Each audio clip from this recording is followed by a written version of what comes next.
Well, there's been a lot of talk lately about silver needing physical metal right now because of the latest delivery activity, the low registered stock numbers, and the idea that the paper market is somehow on the verge of snapping. So, in this video, we're going to separate fact from fiction, and you are going to walk away feeling a lot clearer and a lot more confident about what is actually happening in silver. And today in New York, it is Thursday, April 16th. So let me know in the comments what day and date you're watching from. And if you value simple breakdowns like this, subscribe and comment Our John AG. That really helps. I appreciate that. So, in case you have heard some of the claims going around, this is the basic version of what people are saying. They are saying the silver market is in its final stage. They are saying one big delivery notice proves major banks are desperate. They are saying paper silver is basically dead. They are saying only physical matters now. They are saying a giant repricing is right in front of us. And some people are even mixing that with wider claims about hidden files, Congress, derivatives, and the whole financial system blowing up overnight. Now, on the surface, I get why that catches attention. It sounds dramatic. It sounds urgent. It sounds like if you do not act this second, you are going to miss the biggest move of your life. But once we slow down and actually inspect the parts one by one, the picture becomes more useful and, honestly, a lot more interesting. Because here's the thing. Some of the underlying market stress is absolutely real. The silver market is still expected to run a structural deficit this year. Based on recently published numbers, the gap is now forecast at roughly 46 million ounces. That is not nothing. That means demand is still expected to outpace supply again. And it also means this is not some story that appeared out of thin air last week. This has been building for years. And the delivery activity people keep pointing to, yes, that part is real too. The latest exchange delivery notices show a very large April line, a little under 3 million ounces in one shot. And the registered silver sitting in exchange warehouses is just under 77 million ounces. So when people look at those two things side by side, they naturally say, wait a minute, why is such a big line showing up when the pile that is officially ready to deliver is not all that large? That is a fair question. But then people often make a leap, and that leap is where the story gets messy. A large delivery notice is not the same thing as an exchange default, not even close. And a stressed market is not the same thing as an immediate market failure. Those are two very different statements. The first one can be true, while the second one is still nowhere near happening. Let me show you why. The simplest way to think about this is not to imagine trucks racing out of a vault every time you see a delivery number. That is not how most people should picture it. On this exchange, a delivery is tied to a warrant, which is basically the title to specific metal already sitting in an approved warehouse. Ownership can change first. The bars themselves may stay right where they are until somebody actually decides to load them out. So if you hear that a big amount was delivered, that does not automatically mean the same amount physically left the building that day. That distinction matters a lot because a lot of people hear the word delivery and instantly picture empty shelves. Sometimes that happens later. Sometimes it does not. Sometimes the more important signal is not whether metal moved that afternoon, but who wanted title to it and how quickly the market had to match that demand. There is also a second technical point that almost nobody explains well, and if you miss it, you can misread the whole warehouse story. On this exchange, there is a difference between eligible metal and registered metal. Eligible metal meets the contract specs, but it has not been put on a warrant for delivery. Registered metal is eligible metal that does have a warrant attached. That sounds like accounting trivia, but it really is not. It means a low registered figure does not automatically mean there is no other metal in the system. It means there is a smaller amount already lined up in deliverable form. Those are not the same statement. So when somebody points at the registered number and says, that is all the silver left, I think that goes too far. But when somebody says, yes, and if demand spikes, not every ounce can instantly act like registered metal, that is the smarter point. Converting metal, assigning warrants, matching notices, and then deciding whether to load out or keep it in place are separate steps. The process still works, but it is not magic. And this is also why a flat registered number over a stretch of time does not, by itself, prove the figure is fake. It could reflect owners not wanting to change status. It could reflect metal already sitting where it needs to sit. It could reflect the market finding ways to satisfy demand without visibly changing that headline line every day. Now, could there be stress under the surface? Sure. But the headline number alone cannot tell you every hidden motive in the vault. That is why I always prefer process over panic. If you understand the plumbing, you do not need to invent monsters every time the pipes make noise. And yes, I know that is less exciting than the all caps version. But the all caps version is usually where people start fooling themselves. The same thing applies to exchange traded products. A lot of people talk as if every fund share and every warehouse bar are basically the same thing. They are not. Some investors want direct access. Some want liquidity and convenience. Some care about storage. Some care about trading speed. Some care about premiums. Some care about counterparty risk more than anything. There is no one-size-fits-all answer here. What matters is whether the product you own actually matches the reason you own silver in the first place. If your reason is short-term price exposure, one vehicle may fit. If your reason is crisis insurance, another may fit. If your reason is industrial hedging, that is something else again. People get into trouble when they use one tool but mentally expect another. That mismatch is where bad decisions usually begin. And by the way, this is another reason I do not like the phrase only advice. Markets this complex usually punish one-sentence advice. Better questions help more. What are you trying to protect against? What kind of liquidity do you need? How much volatility can you actually sit through? What form of exposure are you willing to hold when headlines get ugly? Those are better questions than just yelling physical and walking away. So let me ask you one more thing. What are you watching most closely right now? Price, delivery notices, or warehouse stocks? I am curious because different viewers key in on different signals for different reasons. And that brings us to the part of the story that really is worth watching. Silver has been dealing with a genuine tightness problem for a while now. This is not just about one day, one bank, or one loud headline. According to recent market updates, the market is heading for a sixth straight year where demand runs ahead of supply, and more than 750 million ounces have been drawn from inventory since 2021. That is a very large cumulative drain. So even if the exchange is still functioning, and it is, the cushion is not what it used to be. Now, does that mean all silver everywhere has vanished? No. And this is one of those places where I think some people are overselling the case. London vault data still show a very large amount of silver sitting there overall. The issue is not that the world literally has no silver. The issue is availability, mobility, and who already has a claim on what. Recent reporting says only a bit over a quarter of silver in London vaults at the end of March was not tied up by exchange-traded products, and therefore potentially available to support liquidity if the market gets jumpy again. That is a much narrower slice than the big headline tonnage might make you think. So when someone says there is a lot of silver out there, that is true in one sense. And when someone says, yes, but not all of it is truly free to calm a sudden rush, that is also true. Those two things can exist at the same time. This is why silver confuses so many people. The total pile can look big. The tradable slice can feel small. And when price volatility picks up, those differences start to matter very quickly. Now, let's talk about the bank names, because that is the part that makes people feel like they are looking straight into the machine. Yes, the delivery notices do show major institutions in the flow. That is public. People have pointed to one major bank taking a large stop and another showing up on the issue side. Fine, that is real data. But here again, we need to be careful. A bank appearing on one side of a delivery notice does not, all by itself, prove panic, forced liquidation, or some kind of secret rescue mission. It proves that the bank was part of that notice. Anything beyond that has to be earned with evidence, not emotion. And that is actually one of the biggest problems with a lot of silver commentary right now. Real market stress gets mixed together with assumptions, then the assumptions get repeated like facts, and by the end of the chain, people are talking as if one document already proved the whole system is done. It did not. Still, I do not want to swing too far the other way and pretend nothing unusual is happening, because something unusual clearly is happening. Silver has been extremely volatile this year. According to the latest bullion market report, silver traded from a record high around the low 100s in late January down to the upper 60s by late March, which is an enormous range for one quarter, and even after that huge move, the latest benchmark price on April 15th was still around $79, while gold was just under 4,800. That leaves the gold-silver ratio around 61 to 1, not remotely close to 1 to 1, but still far tighter than where it sat before silver's surge. That is important for two reasons. First, it tells you the market already repriced silver a lot. This is not some sleepy chart sitting at the same level it was 2 years ago. Second, it tells you that wild claims about an immediate 1-to-1 ratio are not something current prices support. Could silver outperform again? Sure, silver can do crazy things, we all know that. But saying it is going to trade ounce for ounce with gold soon is not analysis. That is a slogan. And honestly, silver does not need fantasy to make a bullish case. That is the good news here. You do not need to claim there is more gold than silver in the world. That is not supported by basic geological data. You do not need to pretend every warehouse figure is fake. You do not need to say every paper claim is worthless. You do not need any of that. The verified story is already strong enough. Here is the verified story. Silver still matters as both a precious metal and an industrial metal. It is still used in electronics, solar, electric vehicles, data infrastructure, and other applications where conductivity and reliability matter. The United States also added silver to its latest critical minerals list, which tells you policymakers see it as strategically important, not just shiny. That does not guarantee price, but it absolutely tells you silver is not some fringe sideshow material. At the same time, demand is not one clean upward line with no resistance, and this is another place where we need to keep our heads. Based on the latest outlook, industrial demand is expected to soften this year, not rise, because high prices are pushing manufacturers to thrift, redesign, and in some cases substitute away from silver where they can. Solar companies in particular have been moving harder toward copper-based solutions because silver got so expensive that it started wrecking margins. So if someone tells you every part of demand is exploding all at once, that is not the full picture. See how this works? The bullish case is real, but the straight line version is too simple. Physical investment is expected to rise strongly this year. Coin and bar demand is expected to climb. Western buyers are coming back after a weaker stretch. Global exchange-traded product holdings are still massive. But at the same time, some industrial users are adapting because they have to. That is what high prices do. They solve part of the shortage by forcing behavior to change. And that is why silver is never as simple as the loudest person in the room makes it sound. Now, let's bring India into this because India always ends up in the silver discussion sooner or later. Some people saw weaker recent Indian buying and treated that like proof silver is gone and nobody can get it. I think that is too simplistic. The more grounded read is that India is extremely price sensitive. When prices explode, demand can cool. When premiums change, flows can pause. When the market settles, buying can come back.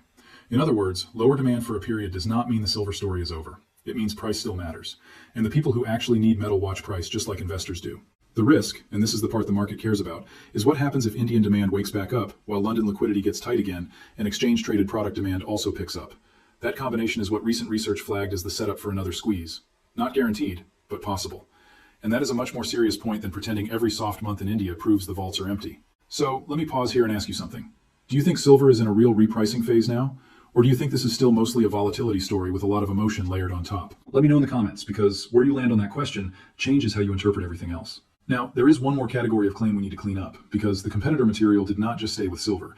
It tried to connect silver stress to hidden files, Congress, and a giant derivatives explosion that was supposedly ready to detonate any minute.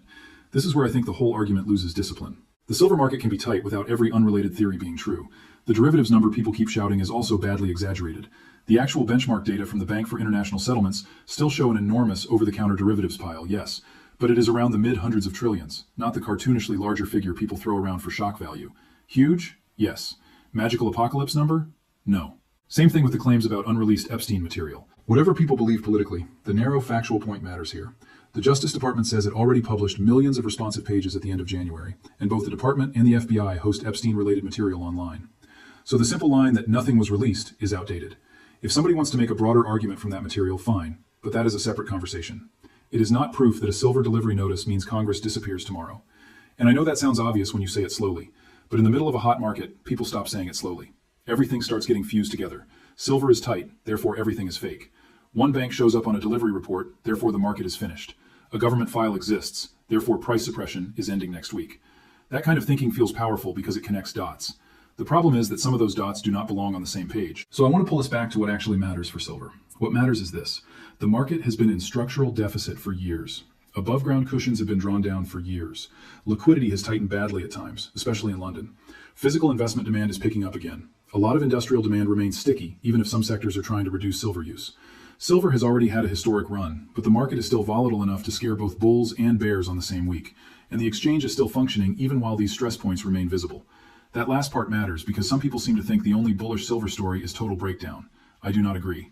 In fact, I think that is one of the weakest bullish arguments you can make. You do not need the exchange to fail for silver to stay valuable. You do not need a default headline. You do not need a market blackout. You do not need a 1-to-1 ratio. A prolonged period of tight liquidity, strong investor demand, recurring deficits, and periodic delivery stress is already enough to keep silver important and keep it volatile. That is a much more realistic thesis, and it is also much more useful. Because if your entire view depends on one dramatic collapse event, then every time the system does not collapse, you are left confused. But if your view is built on supply, demand, liquidity, and market behavior, then you can track the actual story week by week without needing a movie ending every Friday. Now, I want to go one level deeper on the word endgame, because that word gets thrown around way too casually. Sometimes people use endgame to mean the very last day before total failure. Other times they use it to mean the late stage of a longer process where pressure keeps building, trust keeps thinning, and the market becomes more fragile even if it does not snap right away. Those are not the same thing. If by endgame someone means the silver market is more fragile than it was a few years ago, I think there is a respectable case for that. If by endgame they mean the whole exchange is about to stop making delivery this week, I think that case is much weaker. And the difference between those two definitions changes the entire tone of the conversation. Here's an analogy I think works better than the usual panic version. Imagine an airport right before a holiday weekend. The airport is still open, planes are still moving, the lights are on, people are still boarding, but the system has less slack. One weather problem, one staffing problem, one mechanical issue, and delays start stacking up fast. That is not the same as saying the airport is closed forever. It just means the system is more sensitive because the buffer is smaller. That is closer to how I see silver right now. Still functioning, still trading, still clearing, still delivering, but more sensitive than it used to be because the market has less room for error. And when you see a big delivery line show up in that kind of environment, you pay attention. Not because it proves instant death, but because it tells you the system is still being tested. That is the mature way to read it. Now, another thing people keep getting wrong is the phrase non-delivery month, as if that means nothing meaningful can happen there. In practice, lower activity months can still show something notable. A surprise move in a quieter stretch can matter precisely because it stands out against lower expectations. So, yes, when you get a much larger than usual notice in that setting, it deserves attention. But attention is not the same thing as exaggeration. And that brings me to the word unheard of. I would be careful with that phrase. Markets have long memories, and people tend to declare things unprecedented when what they really mean is unusual, sharp, or uncomfortable. The better phrase here is not impossible. It is notable. It is not nothing. It is a sign of stress. But it is still one piece of evidence inside a bigger market structure. That bigger market structure, by the way, is exactly why I think silver keeps pulling so much emotion out of people. Gold is easier for a lot of people to understand. It is cleaner, it is more purely monetary in how it gets discussed. Silver is messier. It sits at the intersection of money, industry, retail speculation, tight physical flows, industrial substitution, investor FOMO, and old-school distrust of paper promises. So it attracts both careful analysts and complete chaos merchants. And sometimes, unfortunately, those two groups use some of the same words. That is why clarity matters. Now, let's talk about paper exposure versus physical exposure, because that is really the emotional center of the competitor script. The extreme version says all paper silver is bad and only metal in your own hand counts. I think that is too broad, but I also think this market keeps reminding people that structure matters. A coin in your safe, a bar in allocated storage, a futures position, an exchange-traded fund, a mining stock, and an options trade are not the same thing just because they all relate to silver. They have different risks, different costs, different liquidity, different tax treatment, different counterparty exposure, and different behavior when markets get wild. If you do not know those differences, that is where people get hurt. So the smarter takeaway is not a slogan. The smarter takeaway is know what you own, know how it works, and know what kind of stress it is built to survive. That is boring compared with yelling endgame, but boring is useful. Now, one of the reasons silver's story remains strong even after the huge rally is that the investment side did not disappear when price got crazy. Usually, after a move like that, you would expect the public to back away hard. Instead, the latest outlook still sees a strong recovery in Western physical buying and a sharp rise in coin and bar demand this year. That matters because investment demand can move much faster than mine supply can respond. Mines do not just wake up next Tuesday and flood the market because investors got excited. Supply is slower, and that mismatch is one reason silver can overshoot both up and down. At the same time, recycling does respond. High prices pull scrap out. Recent forecasts say recycling should rise again this year, and that is one of the pressure valves the market has. So even there, you have to hold both truths at once. Tightness is real. Supply response is also real. Neither side gets the market all to itself. This is also why I push back on the idea that one big event solves the whole story. Silver is not a one-headline market. It is a cumulative pressure market. It is deficits adding up. It is inventory shrinking over time. It is a rush into one region and a drain out of another. It is fabrication demand here, investment demand there, recycling over here, and then one sudden price spike changes everybody's behavior at once. That is why the market feels so unstable. There are too many moving parts for lazy explanations. Now, I also want to say something about confidence, because I know a lot of viewers come to silver during moments like this because they want certainty. You are probably not going to get certainty from this market. You can get probabilities, you can get structure, you can get a much cleaner picture of what matters and what does not. But silver is not built to make you comfortable. It is built to shake people out. Look at what just happened in the first quarter. Price ripped to a record, then sank hard, then stabilized higher than many people ever thought it could. If you came in late and overconfident, you got punished. If you were too early and too stubborn, you got tested. If you were waiting for perfect clarity, you got nothing. That is silver. And that is why I think the healthiest mindset is not blind certainty. It is prepared flexibility. If you are successful, share your success story in the comments so others can stay motivated. Now, let me pull together the strongest version of the bullish case without the nonsense. Silver remains fundamentally supported by multi-year deficits. The amount of easily mobilized metal is still not especially comfortable relative to what the market may need during a rush. Physical investment is improving. Silver still matters to major industries. It now also sits inside a wider strategic material conversation. And when price gets moving, silver has a history of moving much harder than most people expect. That is the bullish case. The weaker version, the one I do not buy, is this fantasy that tomorrow morning every paper promise fails, every vault is empty, the ratio goes to 1, and all financial questions are solved by shouting at the screen. That is not discipline. That is theater. And sometimes theater makes people money for a little while. But discipline tends to keep people in the game longer.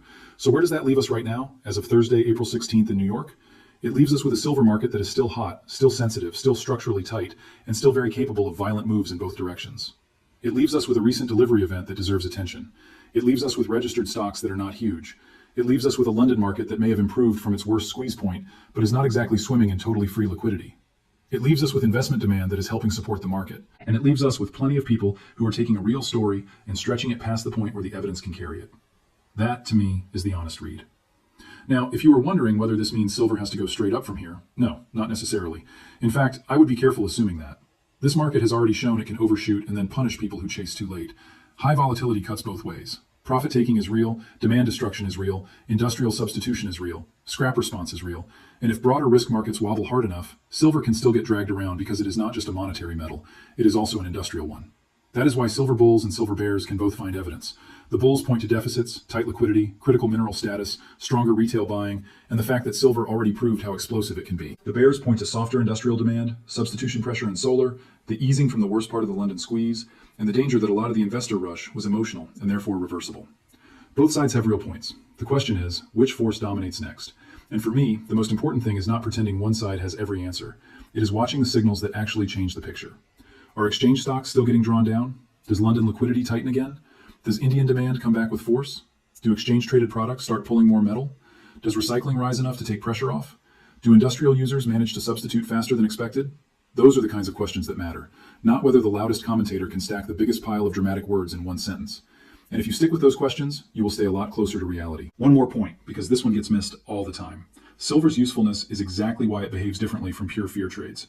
If the economy weakens, some industrial demand can cool. If geopolitics heats up, precious metals demand can rise. If currencies get messy, investors look for alternatives. If prices soar too fast, manufacturers push back and try to redesign. Silver is being pulled by multiple ropes at once. That is why simple narratives tend to break down. So when someone says silver is obviously going to do this or obviously going to do that, I usually take a step back. Obvious is not really silver's style. Now, there is one last reason I think people should watch this market closely, even if they are not hardcore silver people. Silver has a way of revealing stress before the mainstream conversation catches up. Not because it is magical, not because it predicts the future perfectly, but because it sits at the edge of several big themes all at once. Inflation anxiety, geopolitical uncertainty, industrial policy, strategic materials, investor distrust, and global liquidity. When those themes collide, silver tends to react loudly. That does not mean every loud move is the beginning of the end, but it does mean silver is often telling you something about the mood of the system. And right now, the mood of the system is still nervous. That is why this story has legs. So, if I had to summarize everything in one clean line, it would be this. The silver market is not proving instant collapse, but it is absolutely proving that physical tightness, liquidity stress, and investor demand are still serious enough to keep this market unstable, emotional, and worth respecting. That is the real takeaway. Not a fantasy ratio, not a guaranteed exchange failure, not a made-up derivatives number, not unrelated political fireworks shoved into a market story. Just a very real market with very real pressure points. And honestly, that should be more than enough to hold your attention. Subscribe if you want more of these clean breakdowns. And before I go, keep this in mind. This video is for education and discussion only. I am not telling you what to buy, what to sell, or how to position your money. I am giving you my read on the market so you can think more clearly, ask better questions, and make your own decisions with open eyes.